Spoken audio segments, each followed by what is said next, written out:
नमस्कार. श्री स्वामी समर्थ. जय जय स्वामी समर्थ. श्री स्वामी समर्थ. जय जय स्वामी समर्थ. बघा मित्रांनो, मागील व्हिडिओत आपण दसरा हा सण कसा साजरा करावा हे पाहिले. तर आज आपण कोजागिरी पौर्णिमेबद्दल बघणार आहोत. कोजागिरी पौर्णिमेचे धार्मिक महत्त्व धन आणि समृद्धीशी संबंधित आहे. कारण या दिवशी देवी लक्ष्मीचा जन्म झाला आहे असे मानले जाते. तर वैज्ञानिक महत्त्व हे चंद्राच्या शीतल प्रकाशाचा अनुभव घेऊन दूध पिणे यात आहे, जे शरीर आणि आरोग्यासाठी फायदेशीर ठरते. म्हणून ही पौर्णिमा विशेष मानली जाते.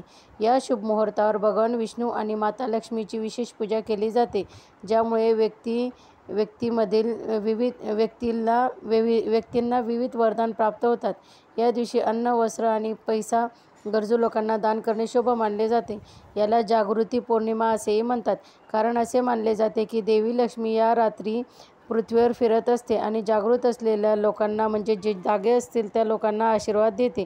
या रात्री चंद्र पृथ्वीच्या सगळ्यात जवळ असतो आणि त्याचे किरण चंद्राच्या प्रकाशात मिसळतात.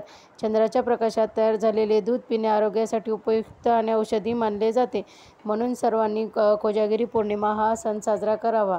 हा व्हिडिओ तुम्हाला आवडला असेल तर जास्तीत जास्त लाईक करा, कमेंट करा, शेअर करा, सबस्क्राईब करा. तुमचे कुठलेही प्रश्न किंवा समस्या असेल तर मला कमेंट करून सांगा. मी जरूर मार्गदर्शन करेन.